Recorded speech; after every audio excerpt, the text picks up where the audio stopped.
This is how you have a hard conversation. I know some of us, when we're faced with raising concerns or issues, maybe someone's taking advantage, they're crossing a boundary, they're frustrating us. A lot of us will avoid that. We'll avoid that, keep the peace, and depending on how you show up with that, you might just end up blowing up at that person and saying, well, I'm just being honest, and then wiping your hands, right? It doesn't quite work like that. You're just gonna cause someone to be defensive, become aggressive back to you, or just avoid and run away on that side as well. So having a hard conversation gets to be really easy. Something as simple as one of the guys in one of my sessions, a new starter, he was talking about working FIFO. He had someone living at home with him in his house. Every time he'd come back, there'd be like a chip in the bench in the kitchen. There'd be like a smudge mark on the oven window, stuff like that, simple stuff like that. And when he raised the concern, the person he lived with said, well, it's not me. Although while he was away, this dude was the only one who was at home. With that, I said, what are you gonna do? And he goes, well, I'm just gonna leave it until he moves out. I was like,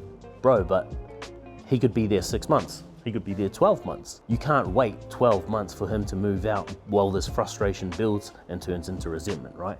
You can't allow that to happen. So I asked him to go out on the deck where we were doing that session, call him and tell him how you feel, tell him that it's crossing a boundary, and then say, hey, can you help me become this person over here? So ultimately we want to enroll people into this ideal version of us, right? This person that we want to become. So when we're going into that conversation, it's less about, hey, I'm blaming you, this is what you're doing, it's not good enough. We're not playing the status game where we're putting ourselves up here and them down here and saying, you need to get on my level.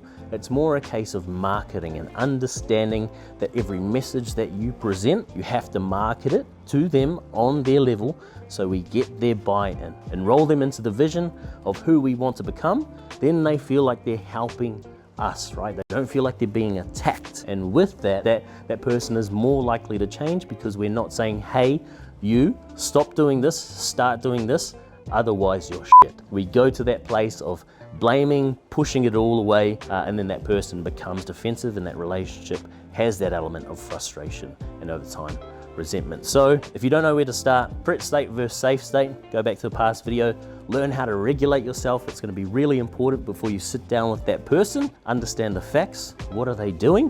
What is my boundary?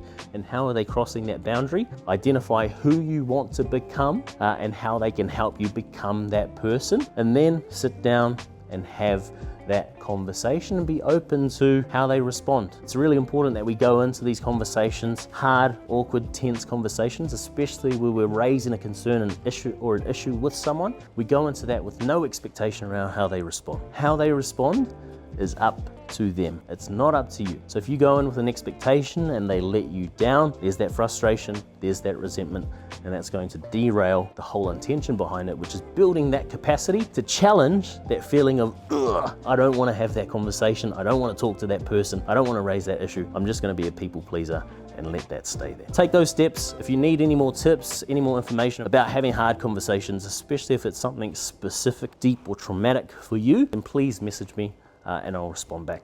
Cheers.